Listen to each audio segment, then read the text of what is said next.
नमस्कार। कहानी संग्रह में हमारे सभी दर्शकों का हार्दिक स्वागत है। दर्शकों, आज हम आपको शालिग्राम की पूजा विधि तथा उसकी पौराणिक कथा सुनाएंगे। कार्तिक मास में शालिग्राम की कहानी प्रतिदिन करने या सुनने का हमारे शास्त्रों में विधान है। कार्तिक माह में देवोत्थान एकादशी के दिन शालिग्राम और तुलसी का विवाह किया जाता है। दर्शकों, हम सब भगवान के अलग अलग स्वरूप की पूजा करते हैं। कोई शालिग्राम की पूजा करता है, कोई लड्डू गोपाल की सेवा करता है, कोई ठाकुर जी की सेवा करता है, कोई गोपाल जी की सेवा करता है। ऐसे ही एक बुढ़िया शालिग्राम की सेवा करती। प्रतिदिन उन्हें नहलाना, स्वच्छ वस्त्र पहनाना आदि उसका रोज का काम था। एक गांव में एक बुढ़िया माँ रहती थी। वह प्रतिदिन नियम से शालिग्राम की सेवा करती थी। कार्तिक मास में वह गंगा स्नान का विचार कर अपनी पड़ोसिन से बोली, मैं गंगा स्नान करने जा रही हूँ, तब तक तुम मेरे शालिग्राम को अपने घर पर रख लो। जब तक मैं लौट कर वापस न आ जाऊं, तब तक तुम उनकी सेवा करती रहना। यह सुनकर पड़ोसन बहुत खुश हुई। उसे भगवान की सेवा का अवसर मिलेगा, अतः उसने हामी भर ली। पर वह पुनः चिंता में डूब गई और बोली, मुझे तो सेवा व पूजा करना आता नहीं, मैं कैसे शालिग्राम जी की पूजा करूंगी। तब बुढ़िया ने उस पड़ोसन को बताया, सुबह उठकर नहा धोकर नदी से 1 लोटा पानी भरकर लाना और शालिग्राम जी को स्नान कराकर उन्हें दीप, धूप और कपूर से आरती कर पुष्प अर्पित करना और दूध का भोग लगा देना। दोपहर में रसोई में जो भी बने उसका भोग लगा देना। शाम को दीपक जला देना और रात्रि को भगवान को सुला देना। यह सब समझाकर बुढ़िया शालिग्राम जी को पड़ोसिन को सौंपकर गंगा स्नान करने चली गई। बुढ़िया के चले जाने पर पड़ोसन रोज उत्साह के साथ उठी और सब कुछ वैसा ही किया जैसा बुढ़िया माँ ने बताया था। सुबह उठते ही शालिग्राम जी को आवाज लगाई, उठो, सुबह हो गई, जल्दी उठ भी जाओ अब। और वह नदी से लोटा भरकर लाई और शालिग्राम जी को स्नान कराया। बगीचे से फूल तोड़कर लाई और पूजा की। कच्चे दूध का भोग लगाया, भगवान की तुलसी दल को अर्पित किया और अपने बच्चे के समान ही भगवान का ध्यान रखने लगी।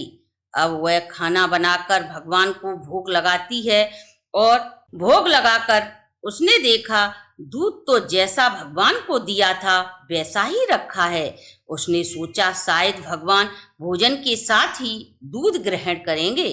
थोड़ी देर बाद वह आकर देखती है दूध और भोग ज्यों के त्यों ही रखे हैं। वह भगवान के हाथ जोड़कर बोली, हे भगवान, अब आप जैम भी लो। जब आप जैम लोगे तो मैं भी खा लूंगी। अब वह काम में लग जाती है। थोड़ी देर बाद वह देखती है कि भगवान ने खाना खा लिया या नहीं, तो मैं भी खा लूं। उसने देखा खाना और दूध ज्यों का त्यों रखा है। वह सोचने लगी, इसकी मालकिन को मैं क्या जवाब दूंगी। वह सोचेगी, मेरे भगवान को कुछ खाने पीने को नहीं दिया होगा। आज तो पहला ही दिन है। जब वह 1 महीने बाद लौटेगी तो मुझसे पूछेगी, मैं तुझे सौंप कर गई थी अपने भगवान को, तूने मेरे भगवान को दुबला कर दिया।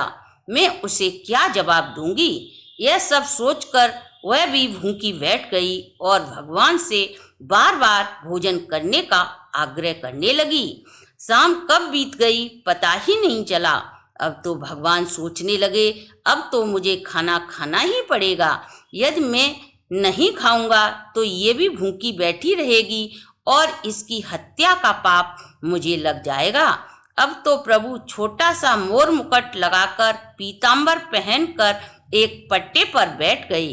दूध भी पी लिया और खाना भी खा लिया। अब तो रोज वो ऐसा ही करते। एक दिन भगवान उस पड़ोसन से बोली, माँ, मैं गाय चराने चला जाऊं। वह पड़ोसिन बोली, थोड़े ही दिन तो रहोगे, क्यों जाते हो। पर भगवान नहीं माने। हाथ में सोने की लाठी, मोतियों से जड़ा पीतांबर डाले वह गाय चराने चले जाते हैं और शाम को लौटकर आते हैं। अब तो वो रोज ऐसा ही करने लगते हैं। पड़ोसिन सुबह उठकर उन्हें निला धुलाकर भोग लगाकर चौकी पर बिठाकर खाना खिलाती है। वह खाना खाकर गायें चराने चले जाते हैं।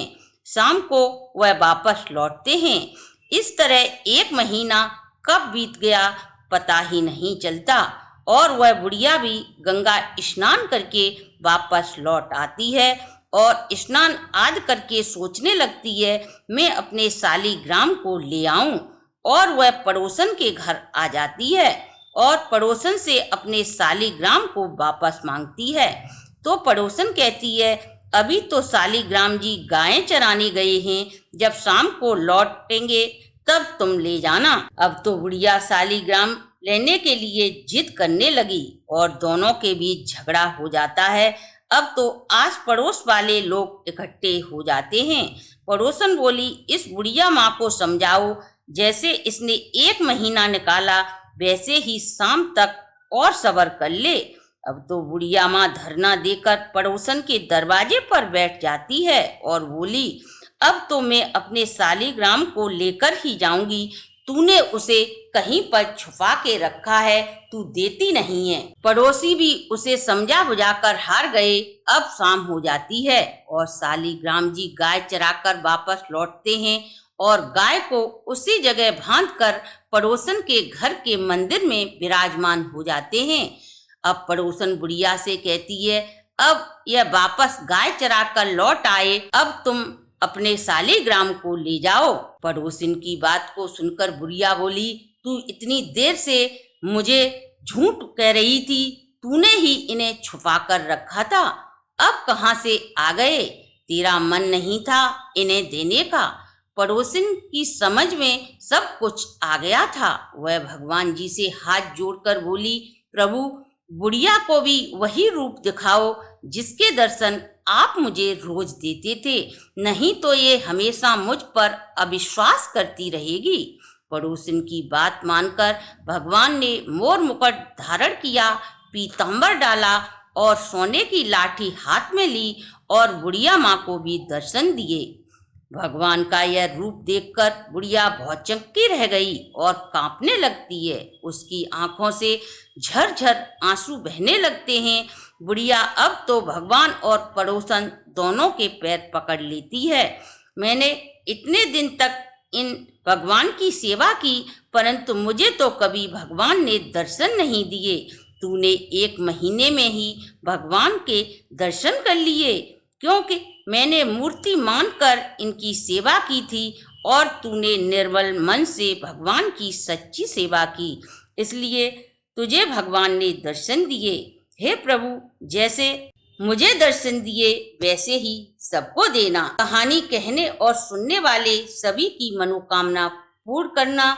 जय हो शालीग्राम जी की। दर्शकों, कैसी लगी हमारी वीडियो? अगर आपको हमारी वीडियो अच्छी लगी हो तो कमेंट और शेयर करें, और यदि आपने हमारे चैनल को अभी तक सब्सक्राइब नहीं किया तो सब्सक्राइब करें, बेल आइकन को प्रेस करें, जिससे हमारी नई वीडियो की जानकारी सबसे पहले आपको प्राप्त हो सके।